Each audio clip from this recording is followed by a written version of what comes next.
আমার মা। এই মোবাইলের মধ্যে কার লগে সেট করতেছস আমার দেখে তোর মালিকে?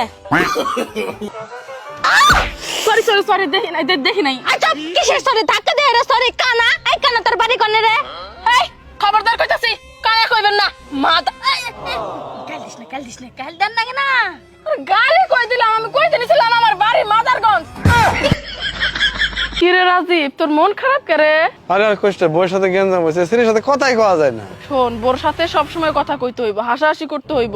বোর সাথে বেশি বেশি কথা কইলে হার্ট ভালো থাকবো, মনটা উৎফুল্ল লাগবে, মনে হইব এই পৃথিবীর সব থেকে সুখী মানুষ তুই। কিন্তু একটা কথা মাথায় রাখবি, বউটা কিন্তু নিজের হইলে হবে না, অন্যের বউ হইতে হবে। খাও খাও। আরে খুব তৃপ্তি করে খাইতেছে, খুব মজা হইছে তাই না? ভাবি এটা সত্যি কথা কই, কোন সমস্যা কি? আমি জীবনে এবার খাওয়া মানে জঘন্য। জঘন্য হ্যাঁ মানে ভালো হয় না? এলাও না। তো তোমার ভাই যে কইলে মজা হইছে মন রাখার জন্য না? সমস্যা কি? আমি কইছি সদা সত্য কথা বলবা। তুমি বললা খাবার মজা হয়েছে, তাহলে শান্ত শান্ত কি জন্য কইলো খাবার জঘন্য হয়েছে? তুমি তাহলে মিথ্যা কথা কইছো, মিথ্যা কথা না নিছ আমারে। দেখো বিয়ে তো আসলে শান্ত করে নাই, শান্তর ভাই করছে। শান্ত একবার বিয়ে করুক তখন সব ঠিক হয়ে যাবে। বউ রান্ধে দিলে খারাপ হইলেও তখন ভালোই লাগবে। মন পাইলাম না, আমি মন পাইলাম না।